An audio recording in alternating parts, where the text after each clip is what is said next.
안녕하세요. 서경파파입니다. 안녕하세요. 탱크맨입니다.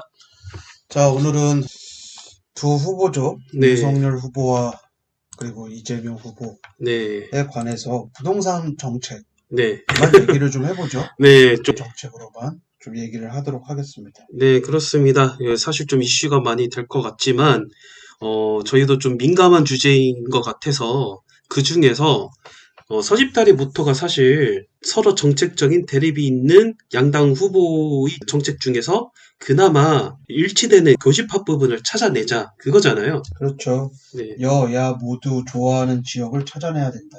네, 여야 모두 개발을 할 수밖에 없는 지역을 찾아내야 된다. 이제 그게 네, 핵심이죠. 예. 네, 그렇습니다. 어쨌든 여당이든 야당이든 가장 큰 화두는 공급이에요. 네, 서울, 특히 뭐 다른 지역은 뭐 별로 상관이 없고, 네. 서울과 경기 수도권, 특히 서울 지역 내에서 공급을 할 수 있는 땅을 찾는 게 두 후보의 이제 목표일 겁니다. 네.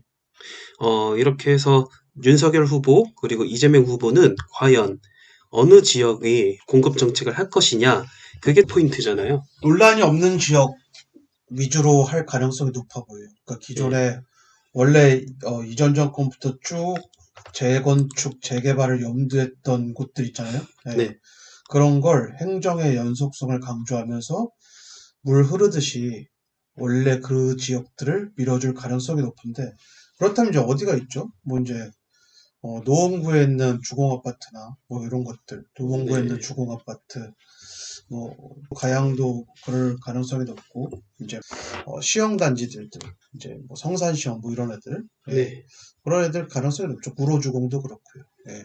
네, 그렇습니다.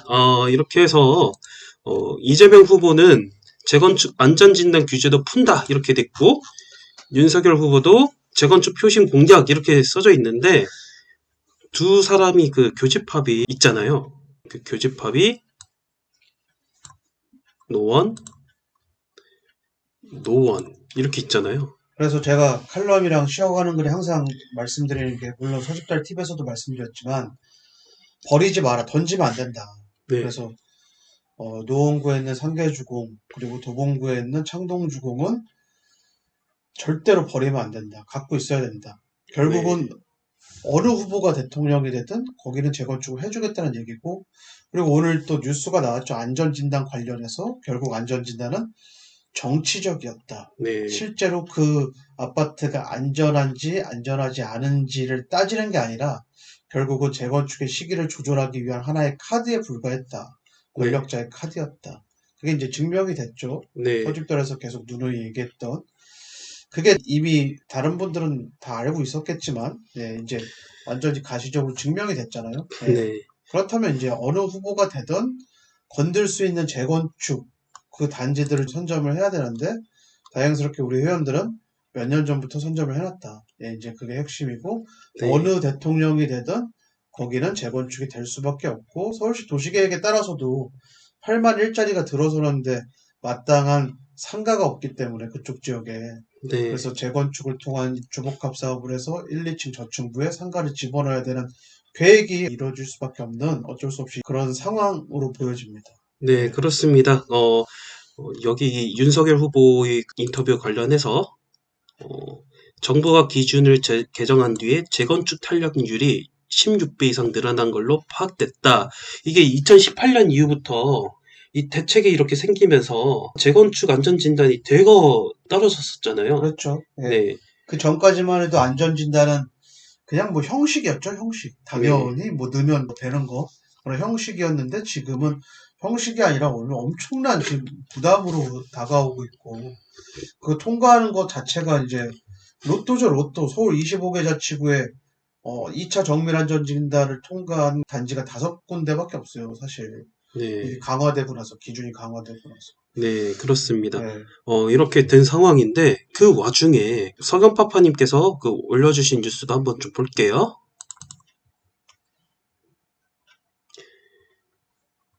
네, 오늘 아침 뉴스잖아요, 이게. 네네. 네, 그래서 역시 부동산은 정치의 영역이다. 네. 네. 저희가 이게 아무리 생각해봐도 계속 이 안전진단 통과하는 그런 아파트 유형과 그렇지 않은 아파트 유형을 면밀하게 분석했는데 이거는 아무리 봐도 이거는 뭔가 특별한 계획이 있지 않는 이상 어렵는데 이게 정치적으로 속도를 조절하고 있다. 그 정치적 속도하고 관련된 거는 사실 2030 생활권 계획이다. 이런 생각을 많이 했었잖아요. 이거 보고 딱 느껴져야 돼요. 투자자라면 아, 재건축 아파트 투자는 역시 입지가 아니었구나. 네. 서울시 도시계획에 따라서 서울시 권력자가 밀어주는 곳 혹은 중앙정부의 권력자가 밀어주는 곳을 빠르게 선점해서 빨리 벌고 다른 곳에 투자하는 게 현명하구나. 네. 라는 걸 느끼셔야 돼요. 네. 이 기사 하나 보고. 네, 그렇습니다. 결국에는 이 안전진단도 정치색이 있었다. 그리고 심지어 여당마저도 규제 완화를 요구하고 나섰다. 그렇게 해서 이재명 대통령 후보는 노원구 쪽에 이렇게 순방을 하면서 노원구 아파트들이 재건축 완화를 약속을 했고, 윤석열 후보도 송파, 그리고 목동, 그리고 노원구 이쪽에 재건축 완화를 공약으로 내세웠다. 그 중에 교집합은 노원구다. 노원구를 두 후보가 찝을 수밖에 없는 이유가 뭐냐면 노원구, 도봉구에는 상계주공, 창동주공, 택지개발지구에 있는 그 주공아파트 시리즈들을 전부 다 재건축을 한다면 네, 단군 일의 가장 큰 재건축 단지가 되고 그 네, 말은 어마어마한 공급을 할 수 있다는 장점이 있는 거죠. 네. 엄청난 업적이 되는 거죠. 업적도 있고, 그리고 창동 상계 개발이 어찌됐든 간에 요즘 GTX 신호선 이거에 지상화 논란이 좀 있어가지고 시끄럽긴 하지만, 그래도 광역 중심지라는 본질적인 성격은 변한 건 없잖아요. 변하지 않았죠. 네.